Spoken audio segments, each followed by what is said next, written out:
At the lawyer's office, I discovered my parents left me nothing. My brother inherited everything. I quietly canceled all transfers. A month later, my mother texted me, "Mortgage is due." I replied, "Not mine." My name is Jason Michel. I'm 32 years old and I've built my contracting business from nothing, just sweat and determination. Growing up, I was always the responsible son, while my younger brother Derek was clearly the favorite. When I received the call about my parents' estate planning meeting, I expected justice after years of supporting them financially and emotionally. I never imagined my own parents would betray me in such a calculated way. I grew up in a modest neighborhood in the suburbs of Boston. My father Robert worked in insurance, bringing home a decent salary that kept us comfortable but never wealthy. My mother Susan taught third grade at the local elementary school. From the outside, we probably looked like the typical American middle-class family, but inside our house, the dynamics were far from balanced. My brother Derek is 5 years younger than me, and from the moment he was born, the center of attention in our family shifted. While I was the serious, studious type who got straight A's and followed the rules, Derek was charismatic, outgoing, and struggled academically. This difference in our personalities might not have been a problem in some families, but in ours, it created a clear division of parental affection. I still remember my high school graduation. I was valedictorian, had earned a partial scholarship to Boston University, and had been accepted into their competitive engineering program. My parents attended the ceremony, of course, but the celebration afterward was minimal: a quick dinner at Applebee's, a card with $50, and then the conversation quickly shifted to Derek's upcoming baseball tournament. 2 weeks later, when Derek's team won a regional championship, my parents threw a backyard barbecue, invited extended family, and bought him a new gaming system. It wasn't the material difference that hurt, it was the enthusiasm gap. My achievements were acknowledged, Derek's were celebrated. College was when the financial disparities became impossible to ignore. Despite my scholarship, I still needed to cover a significant portion of my tuition. My parents contributed what they could, about a quarter of the costs, but made it clear that I was expected to handle the rest. I took out modest loans and worked 3 part-time jobs, mornings at a coffee shop, evenings at the campus library, and weekends doing construction with my uncle's company. I barely slept, but I managed to graduate with minimal debt and valuable work experience. Derek's college experience couldn't have been more different. He attended a private university with tuition significantly higher than mine, despite his mediocre grades. My parents covered all his expenses: tuition, room and board, meal plan, even spending money, while I had to finance most of my own education. When I asked my father about this disparity once, he simply said, "Derek isn't as independent as you, Jason. He needs more support." That pattern continued after graduation. I discovered I had a talent for construction work and project management. I saved every penny from my entry-level job at a construction company, took night classes in business administration, and finally launched Michel Contracting at 26. Those first 2 years were brutal: 80-hour work weeks, sleeping on a mattress in my office to save on rent, reinvesting every dollar of profit back into the business. No vacations, no love life, just work and determination. Meanwhile, Derek bounced between jobs, never staying anywhere more than a few months. He claimed he was finding his passion, but mostly he was finding his way to bars and parties. When he turned 25, he announced he wanted to open a sports memorabilia store, despite having no retail experience or business knowledge. My parents remortgaged their house to give him $75,000 in startup capital. The business failed in 8 months. Derek blamed the location, the economy, online competition, everything except his own poor management and tendency to use the store's inventory to impress his friends. My parents wrote off the loss with minimal criticism and continued supporting him financially. During this same period, my father had a health scare, a minor heart attack that required surgery and several weeks of recovery. Insurance covered most of it, but there was still a $30,000 gap. I paid it without hesitation, postponing equipment purchases that would have helped my growing business. My parents thanked me, but there was an air of expectation about it, as if it were simply my duty as the successful son. This established a pattern. I became the family's financial safety net while receiving minimal emotional support or recognition. Sunday family dinners became a stage for Derek's latest ideas and ventures, while my business achievements received superficial acknowledgement at best. I sat there listening to my parents get excited about how Derek was finding himself while I was building something real, something sustainable. Last year, when my parents mentioned they were having trouble with their mortgage payments due to rising property taxes, I set up an automatic monthly transfer to their account without hesitation. It was $2,800 a month, money I could have been investing in my business or saving for my own future. But they were my parents, and despite everything, I loved them and wanted to ensure they were comfortable. I never expected gratitude, but I did expect fairness. That's why when I received the call from Thomas Wilson, my parents' attorney, about an estate planning meeting, I wasn't worried. I assumed it would be a standard discussion about how their modest assets would be divided equally between Derek and me when the time came. After all, while they might have favored Derek emotionally, surely they wouldn't extend that favoritism to financial matters after death, especially given how much I had contributed to their financial stability over the years. I couldn't have been more wrong. The call from Thomas Wilson came on a Tuesday afternoon while I was overseeing a kitchen renovation in Brooklyn. His voice was professionally neutral as he explained that my parents had requested my presence at their estate planning meeting that Friday. When I asked for details, he simply said it would be better to discuss everything in person. Something in his tone unsettled me, but I dismissed it as my own paranoia. Friday arrived, and I pulled up to the law office in downtown Boston, an elegant glass building that screamed expensive hourly rates. I dressed in my best business casual, dark jeans and a pressed button-down shirt. Construction work doesn't require much formal wear, but I keep a few nice pieces for client meetings. The receptionist directed me to conference room 3. When I entered, I immediately sensed something was wrong. My parents sat rigidly on one side of a long mahogany table, avoiding eye contact. Derek was beside them, fidgeting with his watch, an expensive Tag Heuer I knew he couldn't afford on his own. Attorney Wilson sat at the head of the table, manila folders carefully arranged in front of him. "Jason, thanks for coming," Wilson said, gesturing to the empty chair across from my family. "Now that everyone's here, we can begin." The conference room felt cold despite the spring warmth outside. Artwork that was probably selected to impress clients hung on the walls, abstract pieces in corporate blues and grays. I took my seat, noticing my mother's nervous glance at my father, who was staring fixedly at the table. "As you know," Wilson began, "we're here to discuss Robert and Susan's estate planning. They've made some decisions they feel it's important to communicate clearly while everyone is present." He opened the top folder and pulled out several documents. "I'll be direct. Robert and Susan have decided to put all their assets in Derek's name, with him as the sole beneficiary of their estate." The words hung in the air. I must have heard wrong. "I'm sorry, what?" I asked, looking at my parents, who still wouldn't meet my eyes. Wilson continued with clinical detachment. "Their house, investment accounts, insurance policies, and personal belongings will transfer to Derek upon their passing. You, Jason, will receive your father's baseball card collection and your grandmother's recipe book, as specifically requested by your mother." I felt like I'd been punched. Baseball cards? A recipe book? After everything I'd done? This is a joke, right? I looked directly at my father, who finally raised his eyes. "Jason," he said, his voice trying to be firm but wavering slightly, "we've thought about this a lot. You're successful. You've built a thriving business. Derek needs more security than you do." My mother chimed in, her voice high and brittle, "We're just trying to be practical. You've always been so good at taking care of yourself." I turned to Wilson. "Can you explain exactly what assets we're talking about here?" He nodded and began listing them methodically. The house, valued at approximately $650,000, which I had helped them refinance and had been making payments on. Investment accounts totaling approximately $180,000, built partly with money I had given them for their retirement. Life insurance policies with combined benefits of $300,000. And then came the bombshell. Additionally, Wilson continued, "Your parents recently took out a new mortgage on the house to provide capital for Derek's new business venture. The mortgage amount is $275,000, with monthly payments of $2,800. My head was spinning. The exact amount I had been transferring monthly. They hadn't needed help with existing mortgage payments, they had paid off their original mortgage years ago. They had taken out this new mortgage to finance another of Derek's doomed business ideas, knowing I would cover the payments." "What business venture?" I asked, looking at Derek, who had the decency to look slightly uncomfortable. "An upscale sports bar," my mother said quickly, with a note of pride in her voice. "Great location downtown, very promising." "And you expect me to keep making these mortgage payments?" I asked incredulously. My father cleared his throat. "We would appreciate your continued support during this transition period. Once Derek's business takes off." "So let me understand this," I interrupted, struggling to keep my voice even. "You've taken out a new mortgage on your debt-free house to finance Derek's business. Knowing I've been making your monthly payments, you've structured your estate plan so that everything you own will go to Derek, and you expect me to keep paying a mortgage on a house that will belong entirely to my brother." The room fell silent. Derek examined his manicured nails. My mother dabbed at non-existent tears. My father shifted uncomfortably. "Jason," Wilson intervened, "I understand this may come as a surprise." "A surprise?" I laughed, a hollow sound even to my own ears. "A surprise is a birthday party.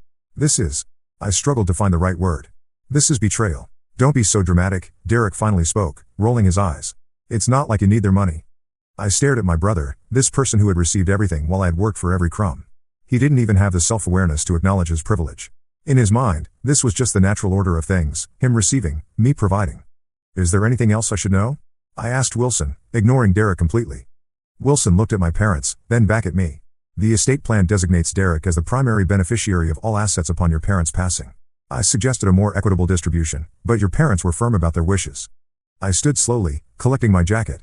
"Thank you for your time, Mr. Wilson. I appreciate your transparency." "Jason, wait," my mother called as I headed for the door. "We should discuss this as a family. Maybe Sunday dinner." I turned one last time, taking in the tableau, my nervous parents, my entitled brother, the lawyer with his neat stacks of papers documenting my family's complete disregard for my contributions and sacrifices. "I won't be at dinner," I said quietly. "I have some financial planning of my own to do." I left, ignoring my mother's calls and my father's suddenly authoritative voice demanding I come back. In the elevator down to the parking garage, my phone began buzzing with texts and calls. I put it on silent and drove home in a state of numb disbelief. The magnitude of the betrayal wasn't fully registering yet.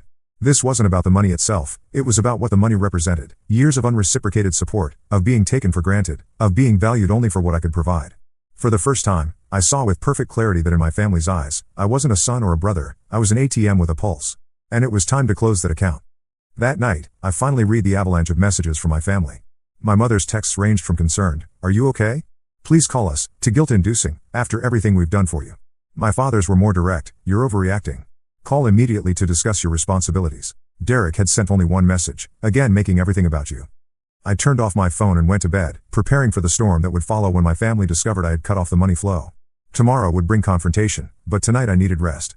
The weight of financial obligation had been lifted from my shoulders, replaced by the heavier but necessary burden of establishing independence from toxic family ties. But first, I needed to understand the full scope of what I'd been giving them. I spent the evening going through my financial records with a fine-tooth comb, documenting every contribution I'd made over the years. The numbers were staggering when laid out in black and white. Derek's college tuition contributions, $14,000 given directly to my parents when they claimed they couldn't cover his sophomore year expenses. Dad's medical bills, $32,475 for the cardiac procedure and follow-up care. Home repairs, $22,650 for a new roof, updated plumbing, and electrical work when they discovered knob and tube wiring in their attic. Monthly transfers over the past 5 years, varying amounts averaging about $1,500 monthly before this year's $2,800, totaling over $90,000. Emergency assistance, approximately $15,000 for car repairs, appliance replacements, and other unexpected expenses. The total stunned me, more than $175,000 in just 5 years. Money that could have grown my business faster, bought my own house, or built my retirement savings. As I dug deeper into the bank statements, I noticed something that made my blood run cold. Several large withdrawals had been made from my parents' account, to which I had significantly contributed, the day before deposits appeared in Derek's personal account. They had been funneling my financial assistance to him all along. I leaned back in my chair, processing this new level of deception. It wasn't just that they planned to give Derek everything after their death, they had been redirecting my support to him the entire time. Every dollar I thought was helping my parents maintain their standard of living had actually been subsidizing Derek's lifestyle and failed business ventures. The betrayal felt even more complete now. Not only had they excluded me from their will while expecting continued financial support, but they had been systematically deceiving me about where my money was actually going. I was funding Derek's life through what I thought was assistance to my parents. I called my financial advisor, Margaret Jenkins, and scheduled an emergency review. If my family was escalating to workplace confrontations and financial manipulation, I needed to ensure all my business assets were completely protected. I also made a decision that felt both terrifying and liberating. I would document everything and be prepared to show the extended family exactly what had been happening if they tried to paint me as the villain. That night, I drafted a detailed timeline of financial contributions, complete with bank records and documentation. If this was going to become a family war, I would be armed with facts, not emotions. The truth would be my shield against their inevitable attempts to gaslight and manipulate. The first indication that my parents had discovered the canceled transfers came at 9:17 a.m. the following Wednesday. I was at a job site overseeing electrical work when my phone exploded with notifications. From Mom, "There must be an error with the bank. Your monthly transfer hasn't gone through." From Dad, "Call immediately about the financial situation. This is unacceptable." 3 missed calls from their number in the span of 5 minutes. I silenced my phone and finished my meeting, maintaining professional composure despite knowing my family was probably going insane. By the time I returned to my truck, I had 7 missed calls and a voicemail from my father that began with heavy breathing and ended with, "This childish behavior stops now, Jason. You have responsibilities." Responsibilities. As if I hadn't been carrying more than my share for years. Instead of calling back immediately, I drove to my office and asked my assistant, Tina, to hold all non-urgent calls. I needed to prepare for this conversation. After 30 minutes of collecting my thoughts and reviewing financial facts, I called my parents' house. My mother answered on the first ring. "Jason, thank God. Has there been some error with the bank?" "It's not an error," I said, keeping my voice calm. "I've canceled the transfers." Silence. "What?" "But the mortgage payment is due in 2 days." "I'm aware of that." "I don't understand. Is this about the meeting with Thomas? Are you punishing us over some perceived slight?" "Perceived slight." I couldn't help but laugh. "You remortgaged your house using my money to finance Derek's business, then eliminated me completely from your will. That's not a perceived slight, Mom. That's a calculated decision." I heard muffled conversation, then my father got on the phone. "What the hell do you think you're doing?" he demanded, his voice tight with anger. "Your mother is crying." "I'm establishing financial boundaries," I replied, something I should have done years ago. "We're your parents," he shouted. "You can't set boundaries with us. We raised you, gave you a roof, fed you." "And I've paid that back 10 times over," I interrupted. "I've contributed over $175,000 to your household in just the last 5 years, money that apparently went to Derek's failed businesses and this new mortgage I knew nothing about." The conversation deteriorated from there. My father threatened, my mother pleaded. I remained firm. It ended with my father declaring, "If this is how you want it, fine. Don't expect to be welcome at Sunday dinner ever again." It was supposed to hurt me, but instead, I felt strangely liberated. "That works for me," I said. "Goodbye." Over the following weeks, my family's pressure campaign intensified. Daily calls, emotional text messages, even a tearful voicemail from my mother saying, "We don't understand why you're punishing us like this after everything we've sacrificed for you." The gaslighting was breathtaking in its audacity. They hadn't sacrificed anything for me since I was 18. If anything, I had been the one making sacrifices to support them and, by extension, Derek. The psychological warfare became more sophisticated as days passed. My mother began calling my colleagues, claiming she was worried about Jason's mental state and asking if they'd noticed any changes in my behavior. When my friend Michael told me about her call to his construction company, I realized they were trying to damage my professional reputation to pressure me back into compliance. "She actually suggested you might be having a breakdown," Michael reported over beers one evening. "Said the family was concerned about your erratic financial decisions and wondered if work stress was affecting your judgment." This was a new low, even for them. Attacking my professional credibility crossed a line I hadn't expected them to cross. It made me realize how desperate they'd become and how little they actually respected me as a person. To them, I was truly just a resource to be manipulated, not a human being with legitimate grievances. I began documenting these calls, asking friends and colleagues to keep records of any contact from my family members. My lawyer friend Sarah suggested I might need a restraining order if the harassment continued to escalate. "They're essentially stalking you through your professional network," she pointed out. "That's not normal family dysfunction, that's potentially illegal behavior." The irony wasn't lost on me. The same parents who had dismissed my feelings and contributions for years were now claiming to be concerned about my mental health because I'd finally stood up for myself. They couldn't conceive that my decision was rational and long overdue. In their minds, only mental illness could explain why their personal ATM had suddenly stopped dispensing cash. 3 days after I'd canceled the transfers, I was reviewing quarterly projections when my phone lit up with a text from my mother, "Mortgage payment due today. Bank threatening foreclosure if not received by 5 p.m. I stared at the message for a long time, my thumb hovering over the keyboard. Finally, I typed 2 words and hit send, "Not mine." My mother's response came almost immediately, a single crying emoji, followed by silence. It was emotional manipulation 101, designed to trigger guilt without actually addressing the real issue. 20 minutes later, my father called. Against my better judgment, I answered. "What the hell is wrong with you?" he demanded without preamble. "Your mother is having a breakdown." "I've made my position clear," I replied, keeping my voice steady. "The mortgage isn't my responsibility." "We're about to lose our house," he shouted. "The house you grew up in. The house you remortgaged to finance Derek's business without telling me, despite knowing I was making the payments," I corrected. "The house that's going to Derek anyway, according to your estate plan." The confrontations continued, including my parents showing up at my workplace, creating scenes that threatened my professional reputation. But I held firm. For the first time in my adult life, I was putting myself first, not out of selfishness, but out of necessary self-preservation. Months passed. Through my Aunt Emma, I learned that my parents had defaulted on 2 mortgage payments and received formal notice from the bank about potential foreclosure proceedings. Derek's sports bar was struggling, and he'd been forced to take a part-time job to supplement his income. "Reality is hitting them hard," Emma reported during one of our weekly check-in calls. "Derek actually asked your father for advice about possibly selling the business before it completely tanks." "That's surprising," I admitted. Derek had always rejected advice, preferring to learn lessons the hard way. "I think he's finally growing up," Emma suggested. "Nothing matures you quite like facing the consequences of your choices without a bailout." During this period, I began to see the broader impact of my decision rippling through the family system. Extended relatives who had initially taken my parents' side started asking more pointed questions when the full financial picture became clear. Aunt Emma had been instrumental in setting the record straight, sharing the documentation I'd provided about years of one-sided financial support. My cousin Rachel called me directly after learning about the situation from Emma. "I had no idea you'd been supporting them for so long," she said. "When your mom reached out asking for money, she made it sound like you'd suddenly abandoned them for no reason. She never mentioned the estate planning or the fact that you'd been paying their mortgage." This pattern repeated throughout our extended family. My parents had been selectively sharing information, painting themselves as victims of my sudden cruelty while omitting the context that led to my decision. When relatives learned the full story, the years of financial support, the secret remortgage, the exclusion from the will, most of them understood my position completely. "Your parents have always had boundary issues," my Uncle Frank confided during a family barbecue I attended without them. "Your grandmother used to complain about how your mother would manipulate situations to get what she wanted. I see the same patterns now." It was validating to hear that others had observed these dynamics over the years. I'd often wondered if I was being too sensitive or reading too much into situations. Learning that extended family members had noticed my parents' manipulative tendencies helped confirm that my decision wasn't an overreaction but a necessary response to long-standing toxic patterns. My own life had settled into a new, healthier rhythm. My business was thriving. I'd finally bought my own house and started dating Alexandra, an architect who helped me see what healthy relationships actually looked like. I continued therapy, processing years of normalized manipulation and exploitation. The opportunity for reconciliation came when my father sent me a handwritten letter, the first written communication he'd sent that wasn't an email or text in probably 15 years.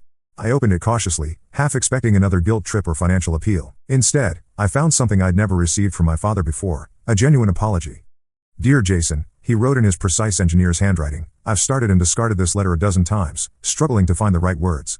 The simple truth is that your mother and I have treated you unfairly for many years. We took your success and responsibility as license to expect more and more from you while giving less and less in return. The estate planning decisions were the culmination of years of unbalanced family dynamics, and your reaction, while painful for us, was justified. Selling the house and moving to something smaller has been humbling but necessary. For the first time in years, we're living within our means instead of relying on your generosity. I don't expect this letter to immediately repair the damage we've caused to our relationship, but I hope it can be a first step toward a more honest and balanced connection in the future, if you're willing. With love and regret, Dad." I read the letter 3 times, processing its meaning.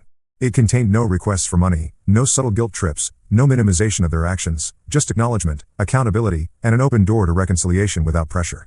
I called my father 2 days later. The conversation was initially awkward, both of us uncertain of this new territory where old patterns no longer applied, but gradually we found our way to more authentic communication than we'd had in years. Over the following weeks, I gradually re-established contact with my family, taking careful, measured steps rather than an immediate return to previous patterns. Coffee with my father became a weekly ritual. My mother eventually reached out with her own apology. Derek and I had our own reckoning, where he acknowledged his entitled behavior and resentment of my success. For Christmas, I decided to help my parents with a down payment on their condo, not as an ongoing obligation, but as a one-time gift given freely. I made it clear this wasn't a return to previous arrangements, and they accepted the contribution with genuine gratitude rather than entitled expectation. The new year brought continued healing and adjustment. My relationship with Alexandra deepened as we discussed a future together. My business continued thriving, and I finally felt free to enjoy my success without the constant drain of family financial obligations. My parents settled into their new, more modest lifestyle with surprising grace. My father's part-time consulting evolved into a small business of his own. My mother began volunteering at a local elementary school and eventually accepted a paid position as a teacher's aide. Derek's growth was perhaps the most surprising development. The humbling experience of business failure, followed by the structured learning environment of his management position, matured him considerably. He began dating a sensible woman who challenged his more impulsive tendencies and developed a genuine interest in understanding business operations. During a family dinner in early spring, now a monthly occurrence rather than the weekly obligation it had been before, my mother made an observation that captured how far we'd all come. "It's strange," she said, looking around the table at her husband, her 2 sons, and the women in our lives. "For years, I worried so much about what would happen to this family if Jason stopped supporting us financially. I never imagined we'd all end up stronger and happier because of it." Later that night, as Alexandra and I drove home, she asked if I regretted how things had unfolded. "Only one thing," I replied after thinking about it. "I wish I'd established those boundaries years earlier, before resentment had built up on all sides. But I'm grateful we eventually found our way to healthier relationships." "That's what matters in the end," she agreed, squeezing my hand. "Not that you got there perfectly, but that you got there." In the years since that fateful meeting in the lawyer's office, I've learned profound lessons about family, boundaries, and self-worth. I've discovered that true love doesn't exploit or take for granted. I've realized that sometimes the most loving action is refusing to enable harmful patterns. And perhaps most importantly, I've learned that forgiveness doesn't require returning to unhealthy dynamics. It's possible to forgive while maintaining boundaries necessary for everyone's growth. My family relationships will never be perfect. We all carry scars from the patterns we participated in for decades. But now they're built on honesty, mutual respect, and genuine care rather than obligation, exploitation, and unbalanced expectations. That transformation, painful and messy as it was worth every difficult moment along the way. Sometimes the most courageous thing you can do is stand up for your own worth. And sometimes, the most loving thing you can do for your family is refuse to enable their dysfunction, even when it means walking away from everything you've known and starting over on your own terms.